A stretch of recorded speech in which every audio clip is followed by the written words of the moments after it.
What is going on, everybody? Welcome in. The 2022 NFL season is finally upon us, which means it is time for me to put my takes on the line and lay out my full predictions for the upcoming season. We're going to be doing a record prediction for every team, playoff predictions, and award predictions here. So we're going to have some fun. But first things first, I have a huge channel announcement that I am stoked about. And that is that we are upgrading the TFG merchandise situation here. ThatFranchiseStore.com is officially live and open, where you can get any of the flagship items, of course, sweatshirts, t-shirts, hats, you name it. But we're also going to have seasonal rotations and limited edition items as well. We're going to have a season kickoff item coming out here within the next few days, so keep an eye out for that. But right now, if you use promo code 2022 kickoff, that's 2022 kickoff on ThatFranchiseStore.com, you will save 10% on your first purchase of some TFG merch. So you can rep the brand, you can rep the channel, and support the channel all in the same. That's at ThatFranchiseStore.com. Super excited about this, and I hope you guys are too. I also would like to let you guys know that I will be live right here on YouTube tomorrow night for the Thursday night opener, Bills-Rams. Going to be providing live commentary, interacting with you guys. So take out your phones, set a little reminder, and we'll see you back here live tomorrow night. And lastly, just please hit that like button. Really helps me out. A million people going to be putting out predictions today, so this will help push it up the pecking order on YouTube. Really appreciate it as a content creator. But let's go ahead and get started. Let's talk some football. And you know, this is obviously going to be a sped up version from an analysis perspective compared to my deep dive series. But I do want to remind you guys, if you want to learn more about what I think about each individual team, I've got an hour plus on every single team as a part of my summer deep dive season preview series. So make sure you go check that out if you want to know more about why I feel the way about some of these predictions. But let's start with our record predictions, going division by division here. Starting in the NFC North at the bottom, we've got the Chicago Bears. I do expect to be one of the worst teams in the NFL this year at 3-14. God help Justin Fields.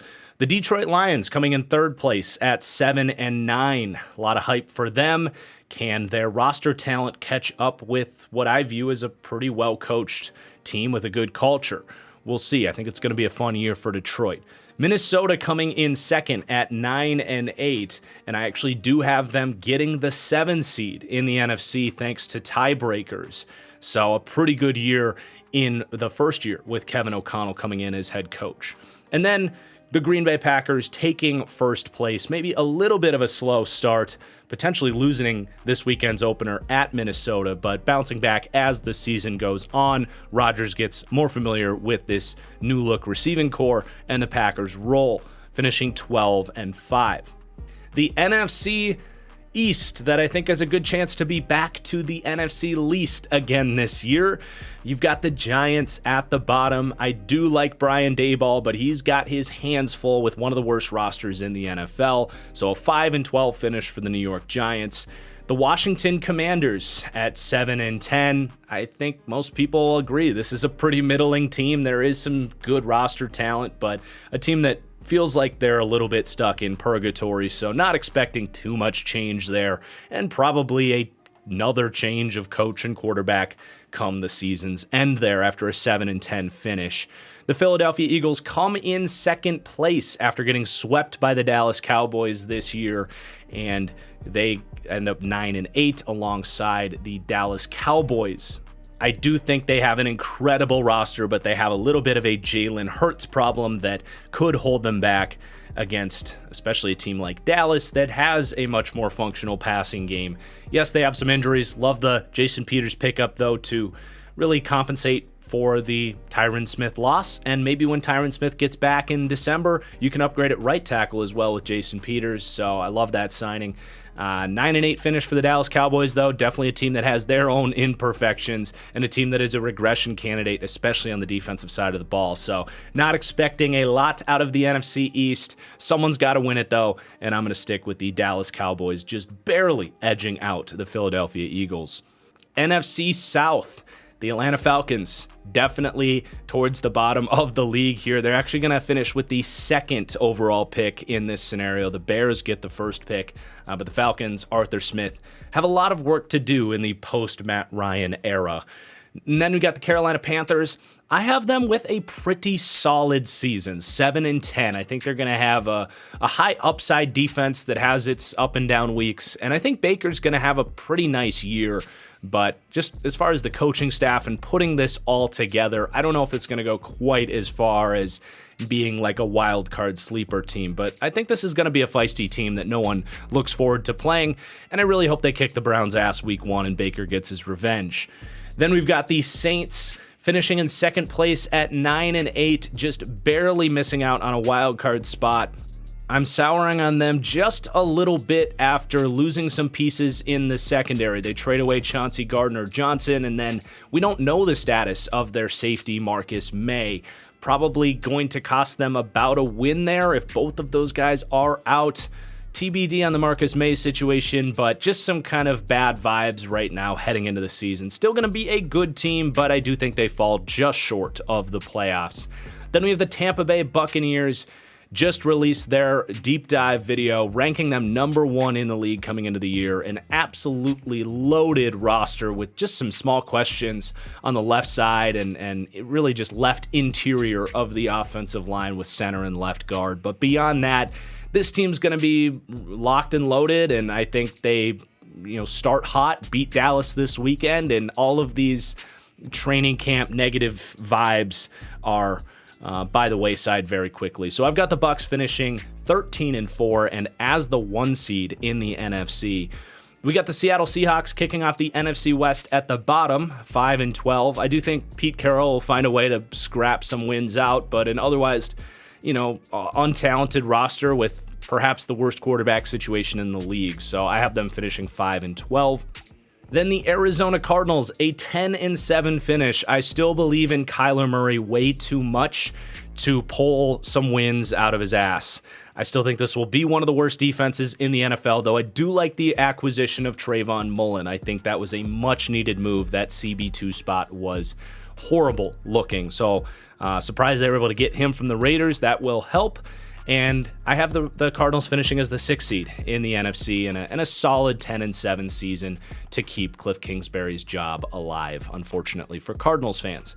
Then we have the Rams finishing in second place, the defending Super Bowl champs. I think we'll have a bit of a Super Bowl hangover. I don't know if they'll have the incredible run of health that they had last year, a very shallow team that I just think will be a really good team, but I don't think they repeat as top dogs in the NFC. I have them at 11-6, getting the top wild card, but finishing behind the San Francisco 49ers, who are maybe the team I'm the highest on heading into this season. I have so much trust in Kyle Shanahan. These playmakers are incredible, and nobody talks enough about how stupid good this defense is going to be this year. So yes, they might have some problems in the drop back passing game. They most certainly will. Trey Lance, basically a rookie quarterback, and an interior offensive line that could be shaky in that regard. But I do think their manufactured offense with Kyle Shanahan's play calling is going to be more than fine, and I think this defense is going to be electric. So I've got the Niners at 13-4, being a surprise 2 seed in the NFC. And now on to the AFC, starting in the AFC North. Going to be a competitive division, but I have the Browns finishing at the bottom at 8-9. Obviously a slow start as their sex offender sits on the bench. Jacoby Brissett tries to prove the haters wrong, but I do think they start slow and make a little bit of a push late, but I don't think it's going to be enough. A team that's more of a 2023 and beyond team, in my opinion. But if they get in with Deshaun Watson, that would be pretty scary for the AFC. The Steelers hovering right around 500. Mike Tomlin has yet to have a losing season in his career. I still think this defense is going to be awesome, and the offense could be a little bit better and get a little bit better as the season goes on, but I just don't think it's going to be enough firepower with their offensive line and quarterback to quite have a winning season, but still going to be a good football team. Then we got the Cincinnati Bengals, defending AFC champs. A really good season at 11-6, but not quite enough to win first place. Still see this as what's going to be one of the best offenses in the league. I just think their expectations are a touch too high after what they accomplished last January. Then the Baltimore Ravens, I think right there with the 49ers as far as my biggest surprise teams. I'm really high on this Ravens team this year. I ranked them 6th coming into the year. Obviously, you can go check out that deep dive to see why, but I think Lamar is an MVP candidate. I think this offense is built without receivers for a reason, and everybody wants to overreact to that. I think they're going to be able to move the ball in a very frustrating way for opposing defenses, and this defense should be pretty damn good too. So I really like the Ravens' outlook for this year. I've got them going 12-5, winning the AFC North. Onward and eastward to the AFC East. I've got the New York Jets finishing at the bottom. Just a disappointing, preseason with the Zach Wilson injury. Just going to be so tough for this team to build the momentum that they need to build as a team, and that feels like what they've missed for a long time. They also are out Mekhi Becton for the year, so just kind of a classic Jets season already underway. I still believe in Zach Wilson, but man, the circumstances around him and his own injuries, it just sucks. It really does for Jets fans. I've got them finishing 5-12 as one of the worst teams in the NFL. The Miami Dolphins, a team that I'm much lower on this year. Tua turn the ball over, I think, is going to be a problem as this team season goes on. Still love their defense. Think they have the most difficult pair of playmakers to defend in the league and an exciting new play caller. So I think they'll be a more explosive, better version of themselves last year, even if they don't win as many games. They had that laughingstock schedule from last season, but yeah, I think they're going to be a really tough team, probably going to pull off some pretty big upsets when they can get this offense moving, but the offensive line a major concern as well, and I don't think it's going to be quite enough for them to make the playoffs. Then the New England Patriots. You know this team's going to be scrappy. They're going to be in a lot of games and pull off some upsets, but just a lack of explosiveness and star talent across the board. I think their record's going to be worse than it was last year. I really do. The offensive coordinator situation with Josh McDaniels leaving is becoming more and more of a concern by the day. Again, another team that I think will be very difficult to play, will be in the mix till the end, but I think they fall short, finishing 8-9 on the season. And then the Buffalo Bills running away with the AFC East, probably wrapping this thing up by week 12, week 13. Can the new offensive staff step up for Brian Daboll? But beyond that, this team really should be rolling, and I've got them going 13-4, tied for the best record in football this season. Then we head down to the AFC South, or West, I guess, in the case of the Colts. Weird division, geographically speaking, when you really think about it. But the Houston Texans, I do have finishing at the bottom. They ranked as my worst team heading into the year for a reason. They just are a team that's still amidst an extended rebuild, I would call it. This team really hit rock bottom heading into last year, but establishing a nice culture, had a really fun draft, and a team that I think is going to have some positive moments as they start to kind of move beyond the Deshaun Watson and ownership difficulties that they've had, and hopefully start to rebuild the respect that they once had around the league, I think. The Jacksonville Jaguars ranking 3rd in the division, or coming in 3rd at 6-11. I think this is a team that is going to have their learning curves, a team that is very much building or rebuilding, whatever you want to say. I don't know if you can rebuild if you were really never great for an extended period of time, but I see the roster talent. I am optimistic that Trevor Lawrence can have a nice year, and you can start to feel good about having the guy at quarterback heading into 2023. But as far as wins and losses and winning tough games, beating good teams, I think they're going to leave a little bit to be desired in that category. So a 6-11 finish for the Jags. And then the Titans. This video coming just a few days after the Harold Landry injury. Already a team with a lot of turnover, losing a lot of key players. man, this team overcame a lot last year, but at what point is it too much? I think this might be a transition year for the team. I still think Tannehill will be the quarterback next year, but just so many moving pieces here. I still think the defense will be good and the offense will be fine. They'll be a good team, but an 8-9 finish for a Titans team in a tough AFC. And then I do have the Colts winning the AFC South fairly convincingly at this point with a 10-win season. I like the Matt Ryan addition. I think he fits Frank Reich's offense very well.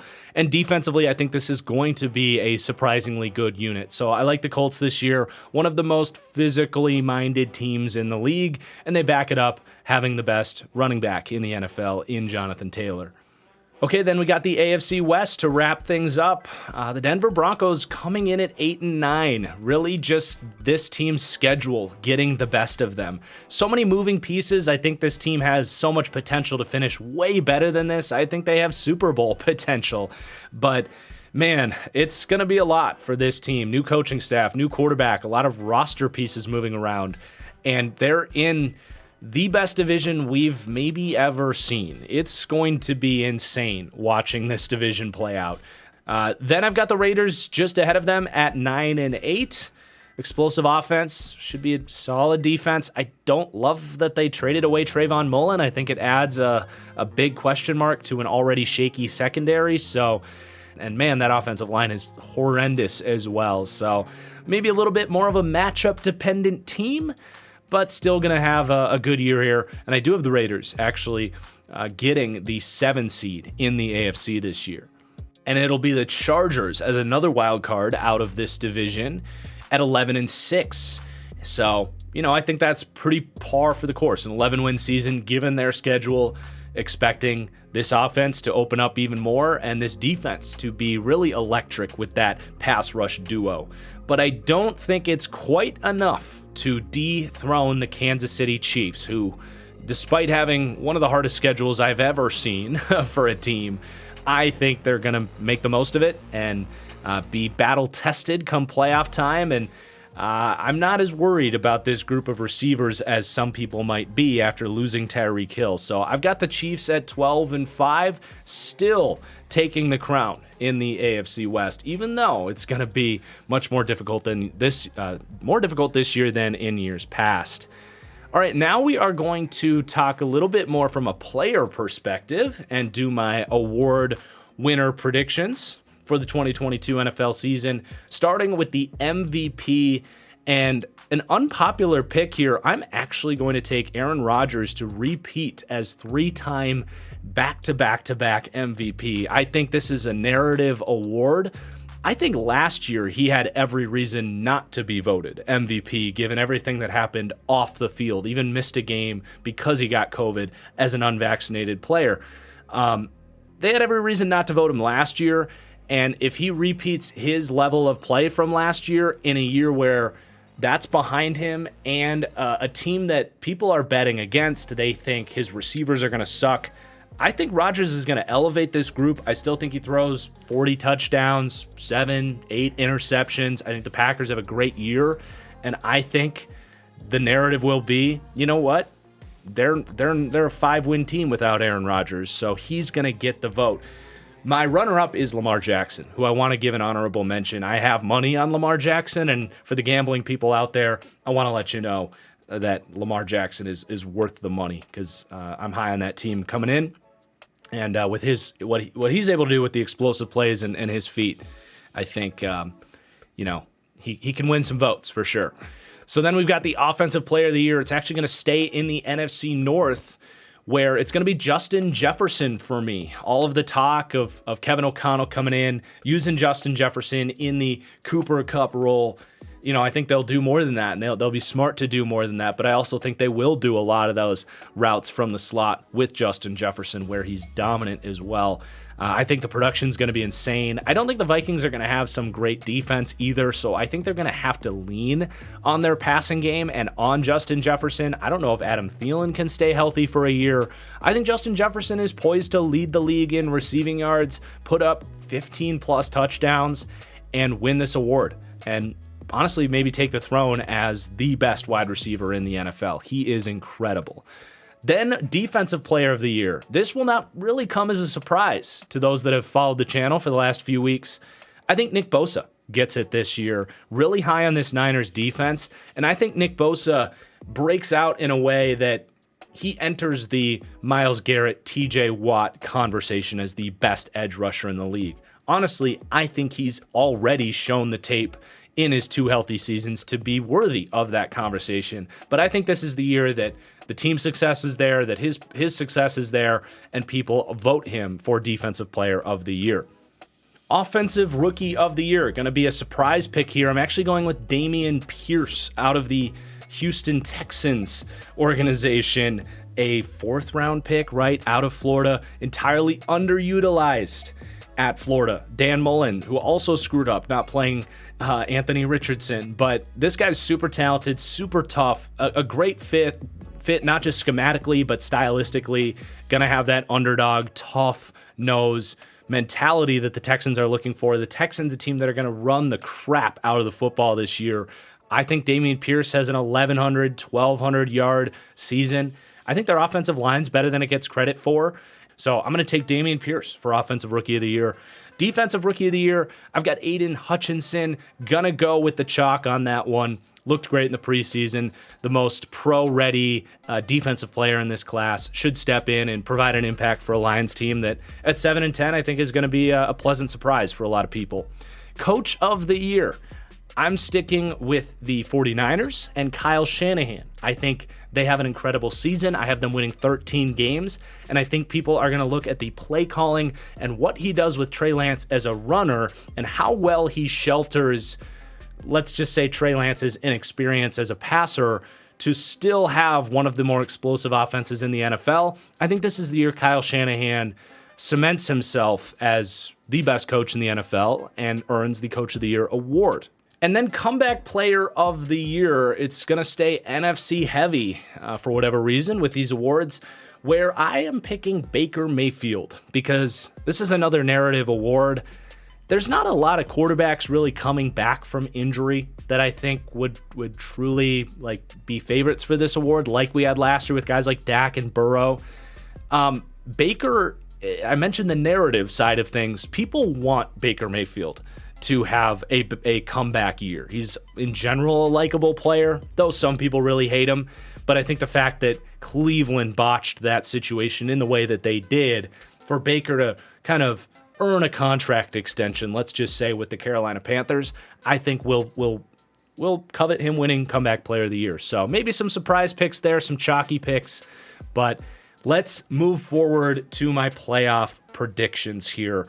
So we're going to start in the top left there with the 6th seed Arizona Cardinals visiting the Green Bay Packers in Lambeau Field. I think that's a pretty clear-cut winner. The Cardinals, not only have they struggled late into the season, but a team that has really struggled against physically minded teams.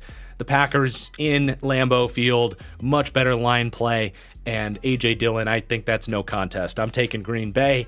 We got the Rams at the Cowboys. I think the Cowboys, certainly a fraudulent playoff team here, just getting in because their division sucked. The Rams, Super Bowl champs, way more talent. I'm going to go with the Rams to advance. Then the Vikings sneaking in as a 7 seed in the NFC, but their hands full with a ferocious 49ers team in San Francisco. I think the Vikings match up okay here. It should be a good game, but I am going to go with the Niners defense and that pass rush to make Kirk Cousins look like Kirk Cousins in that game. Then in the AFC, we've got the AFC North bloodbath between the Bengals and the Ravens. As much as I like the Ravens, I think the Bengals' familiarity with Lamar Jackson in a third matchup will help them slow down some of the gimmicks that the Ravens will run. And I think the Bengals are so good in their run defense as well, as they showed in the playoffs last year, that they'll be just fine. So I'm going to take Joe Burrow against a good Ravens defense on the road. Then the Chargers having to go to Indianapolis, probably the worst matchup they could have asked for outside of maybe Baltimore. The Chargers are a modern-built team, but they have shown that the more disciplined, physically minded teams are the ones that will give them fits. Really, still, in my opinion, a squishy interior of that defense, and I think the Colts are going to take Quentin Nelson and Ryan Kelly, and at that point, a Danny Pinter, who may be a breakout candidate for this team. Take Jonathan Taylor as a battering ram and just jam it right down the dick of the LA Chargers. So I'm actually going to take the upset strictly based on matchup alone. You can't sleep on the importance of certain matchups in this game. And even though I like the Chargers, I have Super Bowl bets on them. This is not a Colts team that they want to meet on the road in the playoffs. So I'm actually going to take the Colts in this matchup. And then the Raiders at the Chiefs, pretty self-explanatory. The Chiefs have the Raiders number. They're a better football team. Derek Carr in the playoffs. Let's advance into the divisional round. Back into the NFC, we have the Rams visiting the Bucs. I will remind everybody, the NFL reseeds. My bracket is not incorrect. I get a couple of those comments every year. But the Rams visiting the Bucs. Tough game to predict. Rematch of last year's divisional round. Does Aaron Donald eat and devastate this weak interior offensive line for the Bucs, or do those young players in Goddick and Hainsey evolve as the year goes on to the point where they can handle an Aaron Donald? Jalen Ramsey obviously matches up with Mike Evans as well, so it's a tough game to predict. But I do think the Rams, this is a little bit of gut feel on, I just don't think they repeat. But also, I just think the Bucs' general talent. I will also take Tom Brady over Matthew Stafford in this one. I think the Bucs are going to win this one and advance to the NFC Championship. Then we got Packers at Niners. I mean, you know what it is. It's Packers-Niners in the playoffs. Packers incapable of beating the Niners in January, so that's pretty self-explanatory. Doesn't even need analysis. There is something working against the Packers in this matchup, and I don't expect that to change. So the Niners are going to advance to the NFC Championship against the Bucs. Then I have in the Bills-Bengals game, I do have the Bills winning. This is going to be an excellent game. Probably going to be about 48-44. Not a lick of defense in this game, but give me Von Miller on a clutch sack of Joe Burrow at the end of the game to seal it in what I think would be one of the games of the year right there. Two incredible offenses, two incredible young quarterbacks. Then we got the Colts at Chiefs. I think the Chiefs a little bit more well-built up the middle. Not great, but better than the Chargers to defend this run game. Not a great matchup for the Chiefs either, so I think this would be a little bit closer than maybe anticipated. But Matt Ryan, I think his luck's going to run out here, and Patrick Mahomes is going to get what he needs against this defense to go to the AFC Championship yet again. So I've actually got my top seeds all making it to the conference championship rounds. I don't always do that, but it plays out this way this year. So the Niners visiting the Bucs. The Niners are finally going to run into trouble here. I think the Bucs' physicality up front, the linebackers they have with the speed to actually stop a George Kittle and a Deebo Samuel. I think this is a bad matchup for the Niners. And Tom Brady's going to probably not have to do a ton in this game. I would trust the Bucs' defense here to basically force a rookie season out of Trey Lance, or at least an end to his rookie season where he doesn't look too great in this game.